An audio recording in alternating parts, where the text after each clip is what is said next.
Hey everybody, welcome back to the IsmART podcast. You're here with host Connor Lunn and our special guest, CN Pitching, Cole Newell. It's great to have you, I Cole. appreciate it, Connor. Thanks for having me. Yeah, man, it's an honor to have you on. We're starting off this podcast. It's only our second official episode, and it's great to have someone of your stature here with us today. Well, I appreciate the compliment. I don't know if I'm like a super high stature, but I'll take the compliment. I'll take as many as I can get, right? Absolutely, yeah, man, absolutely. So, I mean, you've really taken off here in the last few years. Now, it's been hmm posting on social media. You've been really gaining traction. Talk to us more about that. What is kind of your key thing that you like to Yeah. talk about? What's your big point of emphasis? Yeah, I think we've known each other for maybe 2 years, I think, is when you kind of started Yep. following me, and we just kind of had a little bit of banter on the side here and there. So I think just over the last 2 years, I think the biggest thing that I've really touched on has been just more of like a pitch design and being able to kind of complement your pitches differently. And of course, as everybody that follows me know, is the changeup is something I really harp on a lot. I really Mhm. believe it's one of the best pitches that you can throw. It's safer than, let's say, like supinating your arm with a curveball. So especially for the young guys, I got my demographic is so like a wide range that Yeah. I can't just harp on very like technical and large words. So I think just being hmm able to communicate at a level where even a kid that's like 9, 10, 11 years old can understand and can be like, oh, I hmm can go throw a changeup today. And it's very similar to like throwing their fastball, let's say, from a wrist orientation standpoint. So that's kind of something I've really harped on. It has been really the changeup. And then as Yeah. as I've progressed, going into the mechanics, I try to shy away a little bit from that because it does become a very individualistic type topic. So hmm I try to find some basics and find some commonalities between like yourself. Like, well, I know we break down video of you a lot, so just trying to just find the right verbiage for that younger audience. Because when I'm working with professional athletes, I can use jargon that I can't use for those younger ages. So I think that's really kind of where I've stepped up my game a little bit. Has been just using the in depth stuff a little bit better and be able to communicate at a higher level, even when you're just using words and videos. Absolutely. Mm-hmm. Yeah. No, I mean, personally, I love looking at your content. It's always something, especially throughout the season. Yeah. It's refreshing content that, it's original. It's original take. It's all valuable information that you're giving everybody, and I really appreciate all the work that you do for that. No, I appreciate you reaching out and enjoying it. I do it because it's fun and it helps guys like guys like yourself that are trying to make a living playing the game. So that's always been a really humbling experience. Has been seeing a lot of you guys reach out Absolutely. with questions and use the stuff I teach. So and be successful. Let's not forget that it's not just go do this. It's you go out there and you're successful and it works. So Yeah. it adds a little bit of credibility across the board for everybody. No, exactly. I remember us talking about my changeup, hmm back in the 2021 season, Yeah. and that was something I was really, struggling with. And you're pretty much harping on, just go out there and throw it. Just go hmm out there and just throw it. Get those numbers up. Get the higher percentage. Right. I want to see it 50% of the time, even though Yeah. realistically, you probably know I'm not going to do that. But you're trying to, get the message across that get comfortable with that pitch. So hmm I really I really appreciate everything that you do, not only for me but for the baseball community. Yeah. Everyone Yeah. And I appreciates. think that's the thing is like it is being able. I know you and I and we've talked about the technical parts, especially throwing a changeup, and we've Mhm. really kind of harped on like where we need to be, what where et cetera, release point, fingers, whatever. But Yeah, once you get to that point where like you send me a video, I'm like that's a good one. Like why are you only throwing it 7% of the time? And then I'm like you just go throw more. And like what's the worst that's gonna happen? You throw a few in the dirt, like but you yeah, gotta yeah. like under like a lot of guys like, oh, I got to change it, but I'm like, how often are you throwing it in those games? Because when you're not throwing it in games, you can be playing catch with it all day, but what's the point of it when we're only throwing it, 5 to 7% of the time? It becomes almost a get me over pitch every now and then. So that's why like I've always harped on, especially like you, is being able to get up in the teens and go from there. And if you're really successful, then we can start adding us another percentage, and throwing maybe 2 more that next outing, and then 4 more, and going from there. And then it becomes a very situational pitch to the point where you can Yeah, throw it in a 3-1 count, because we all know hitters can't stand when we start throwing that stuff in there in 3-0s and 3-1s.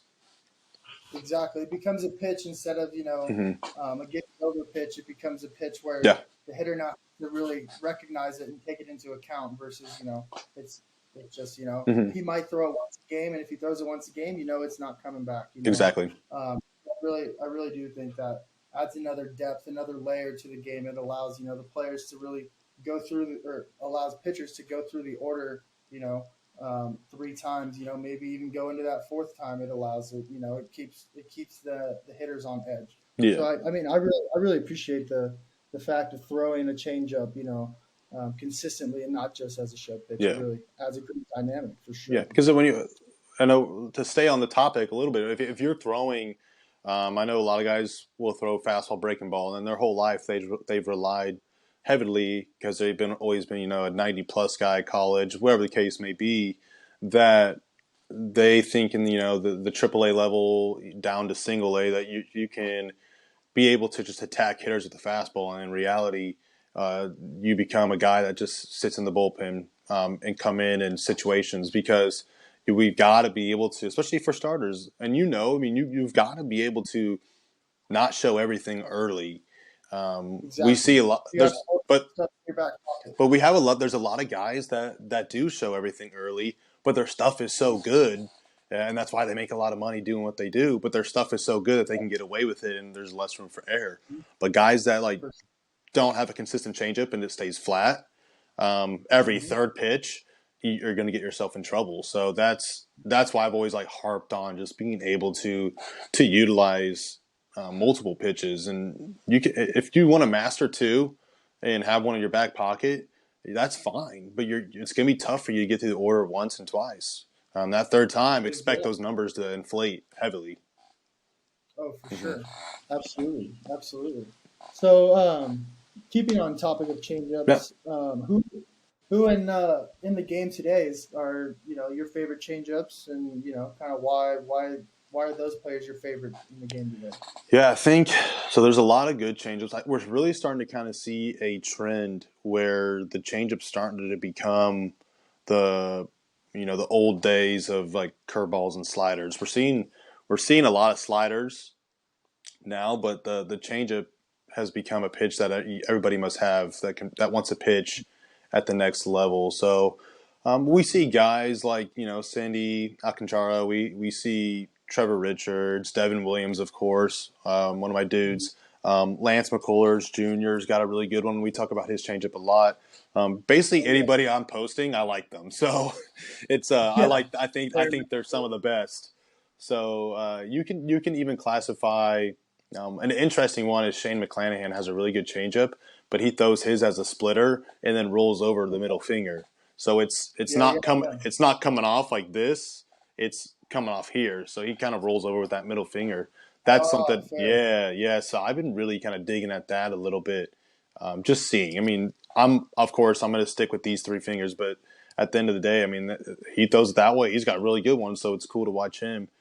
We see Hmm. teams, especially teams like the AL East. I know the Yankees and the Rays are really in their development teams were really heavily focused on teaching guys changeups. Um, Really? yeah, Yeah, so that's interesting. because you see We like Springs. yep. Mhm. Sorry, go for it. Go for No, it. no, like you see guys like on the Rays, like McClanahan, Springs.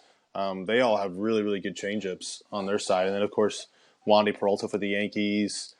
Garrett Cole Yep. starting to throw his a little bit more. I wouldn't say a lot more, but the guys that are Yeah. coming up, um, Gill, he was hurt, but he's got a pretty solid one. But you're seeing a lot of guys in those organizations come up, and they got really, really good changeups. Yeah. No, that's yeah, for sure. how about Duran with the Twins throwing a, wasn't it a 100-mile-an-hour Yeah, splitter? So that's technically right at 100. yeah. So it's interesting how the Statcast can measure this stuff. So we're seeing where it's really kind of based on like spin orientation and the spin of the ball, but how it complements like the way the meter it's measuring off the fastball. So it could be spinning less, um, but the way it's spinning in the direction, it's adding all these weird metrics in there. The guy just Yeah, puts so much force on the ball that's just gonna just be 100 out of the glue. hand Yeah, regardless. Yeah, and then just with yeah, the spin, it's just gonna take off. Yeah, his stuff's pretty wild. It's pretty interesting to see. You got like Munoz from Seattle that I think I posted him the other day, and everybody's like, "That's a two seam. He's throwing sinkers," and I'm like, "All right, man." Like, I think a lot of people forget that when I post and like break down a lot of guys, I go straight to the source.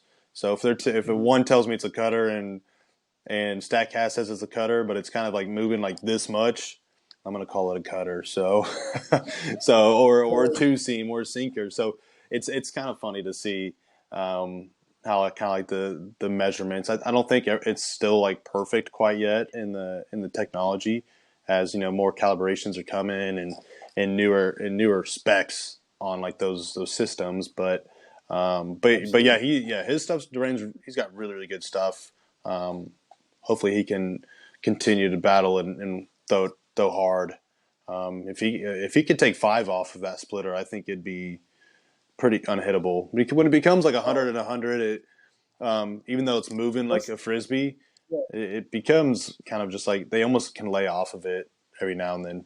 But if he can have that and add something with -5, he's going to be pretty dangerous. oh, absolutely, absolutely. Yeah, no, that's super crazy.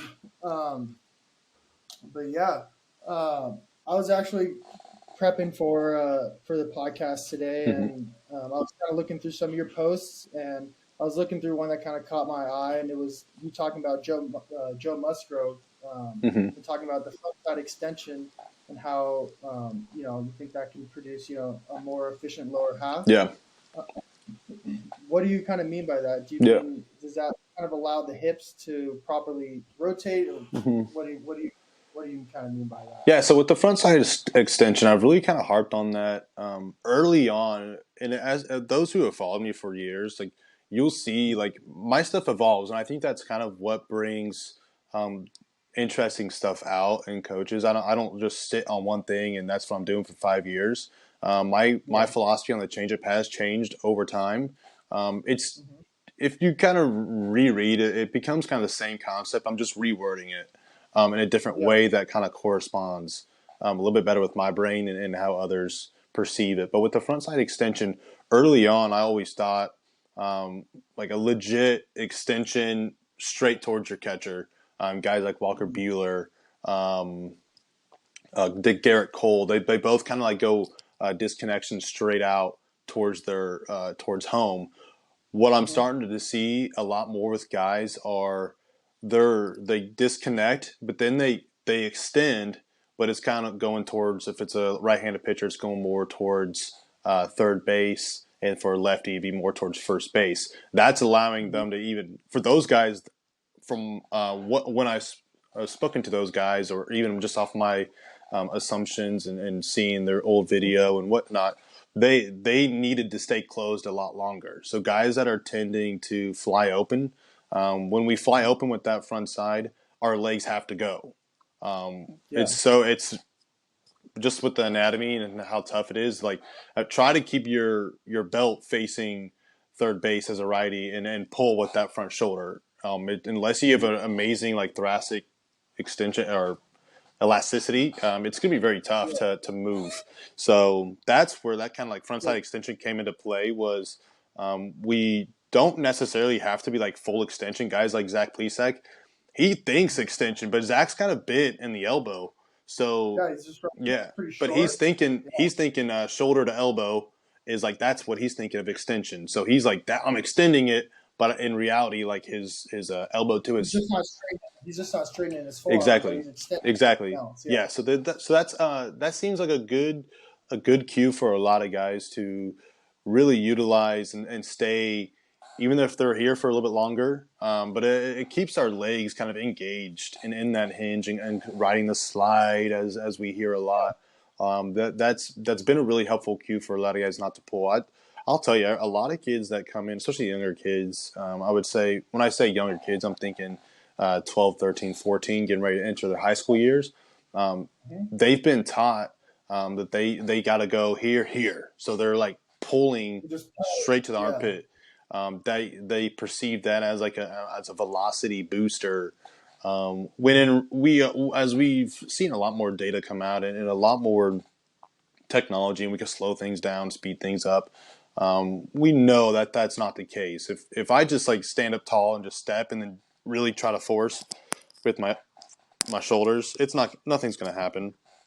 But for yet, sure. I mean, you're going to add like velocity just because you're tensing up and throwing harder. But at the end of the day, like to maximize and be one of my favorite words is like effortless velocity. Is you gotta engage the whole posterior chain and our whole body.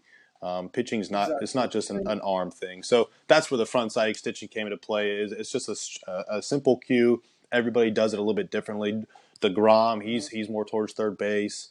Yeah. Scherzer tighter. You can see Scherzer in the background, a little bit tighter in the extension part, but it's all a thing to like stay loose as possible. I think Yeah. you're starting to like get yourself more extended over time, and I'm starting to kind Yeah. of see that. Exactly. I feel like the cue, the mental cue of a front side extension was really helpful. Like in, I guess, like step two. You Right. know, if there's like a 3-step throwing process, Mm-hmm. in a step, you have your launch, and then you have your drive, Yeah. and then you have your release phase. Let's call it.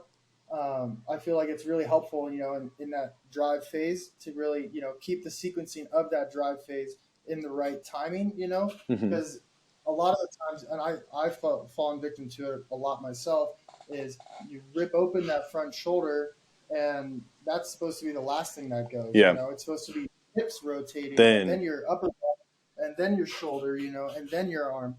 But a lot of the times, people get too excited and jumpy, where it seems like they just pull open and stuff. So keeping that mental cue of like pretty much staying closed, but like staying out like front, yeah. like over yourself. I think it's a really, really good way of thinking about things. I Yeah, really like but it. that's when we see like that keyword like separation. Everybody, I'll get a lot of like DMs and Mhm. questions of how do I gain more separation, and I'm just like stop pulling. Hip shoulder Yeah, at the end of the day, separation. yeah, hip shoulder separation. At the end of the day, stop pulling. And Yeah. that's where we kind of like, okay, well here let's. You don't have to be hold this out for 6 hours. Like just Mm-hmm. think of it as like okay, I'm gonna be here and I tell a lot of guys, it's like just do it in catch play, and if it feels better and you kind of like see a little more zip and a little more lift on your fastball, then I mean, then you're pulling early, and you're over Yeah. rotating. And so when we think of like our shoulders, I'm like a huge guy of like I want my shoulders to turn like more this way rather than like Mhm. staying flat. And when we pull, we stay flat and just like Yeah. level. Yeah, so More like rotation yeah, and instead of I want like, to be like more here because it yeah, instead of like, it's like this mhm. instead of like a, or Exactly. no, it's like, Yeah, exactly. yeah, Because yeah, if I'm staying, yeah, because at the end of the day, I'm not necessarily like extending high, but I'm at the I can still be here, and it's all based on like where my hips are. Now, I mean, because your shoulders are gonna follow your hips, unless yeah. like Mm-hmm. these are that's continue to Unless, force. Yeah, because unless and the shoulders that's might be where gone. yeah, because that's what I say. Like when I was like always like explaining the front side extension is it's a good way for your legs to initiate the rotation. Because, or not, I wouldn't say your legs, but I would say more your pelvis, and your hips. Your legs obviously Yeah.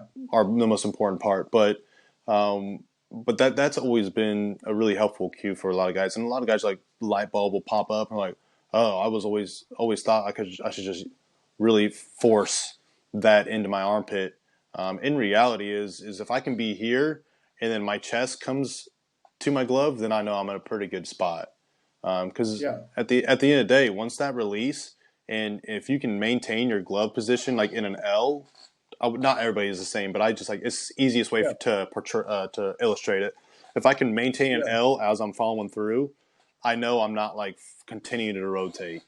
So Yeah. that's the front side. I mean, we can go on for forever on the front side extension, but at the end of the day, for anybody who's like listening and watching this, it's a way for you to continue to think like staying loose with the upper body, being effortless, and preventing that pull. So it's just a cue. Everybody's going to do it differently. You might find a way like you going downward first helps, then going upward or staying, towards third base. But it is a way you can extend in any direction you want. Just don't go backwards, and you'll find yourself in a pretty good spot for the most part. Yeah.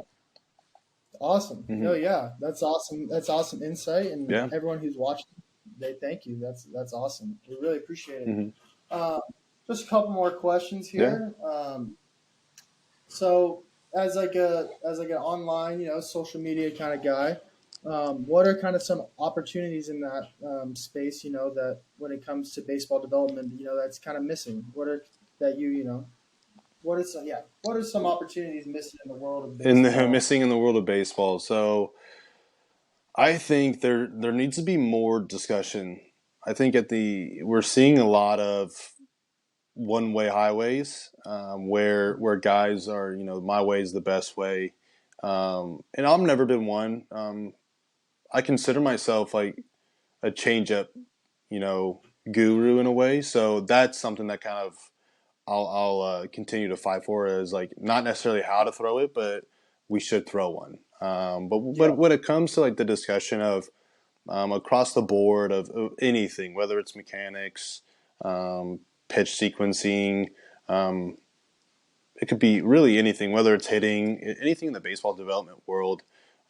We need to kind of like, I think we need to see more roundtables rather than guys or organization like performance organizations posting things because I like kind of getting different perceptions on things. And there's been times where reading something of one guy and then like there's an argument, you kind of like start to kind of build your own opinion that way. And I wouldn't classify as an argument. It's more of a discussion. No one's like calling each other names or bullying by any means, but there is more of a discussion and like why I want to know why you think this way.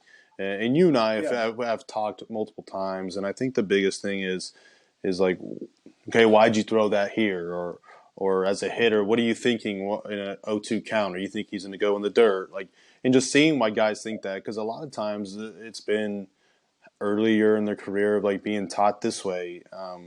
And like I'll go to minor league games and I'll be sitting there with whoever's with the game, whether it's my wife or some friends, and I would say 85% of the time it'll be an 0-2 count. I'm like he's going in the dirt.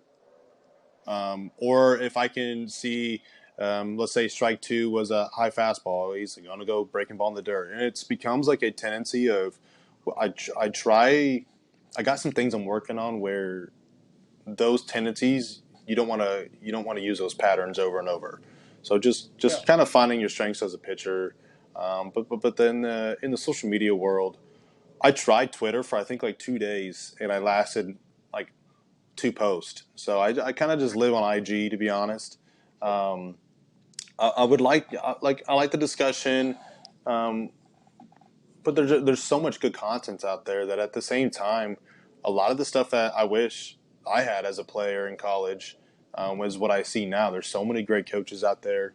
There's so many good information.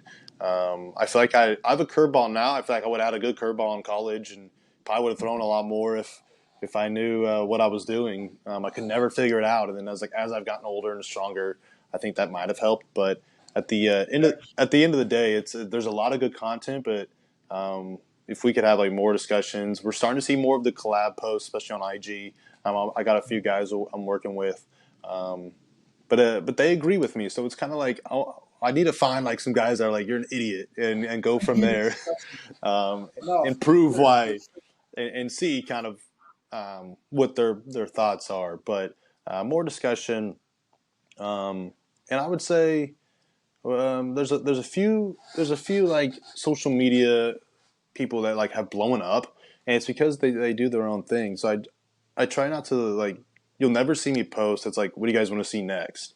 Yeah. My brain's always moving, and I always try to find something that's like interesting to me. And the stuff that's been interesting to me, it seems like it's really interesting to other people. So I think like just stay stay true to yourself and kind of be original, not in a way, not like that's not negative by any means, but it's more of just trust your instinct and Find post your what you want to niche. post. Don't just try to appeal to the masses. A lot of Yeah. my followers at the end of the day know the change ups, what they're going to see most of the time on seeing pitching. And I think a lot of people have accepted that. So nothing wrong with Yeah. that. But that's kind of my point of view on the social media world for baseball. Definitely. Definitely. Well, that's really all we got today. I thank you for jumping on. It's Yeah, been great so far, and we'd love to have you back on, maybe, and maybe get someone who has the other side of the debate table for you, so you yeah, get a heated yeah. conversation going. Let's jump on weekly. Let's do that. Let's Yeah, let's have a yeah, weekly series. So yeah, I appreciate it, Connor. This is always fun. IsmART definitely got some big things coming, so stay tuned. Um, absolutely. and and at the end of the day, if anybody has any questions or anything, holler at me. Or I'm always open for helping guys out. So again, I appreciate it. This was fun. Look forward to doing more of these and going from there. Awesome. Sounds good, Paul. Thank you, bro. We appreciate it. Yeah, no problem. All right. See you Thanks, later. Connor.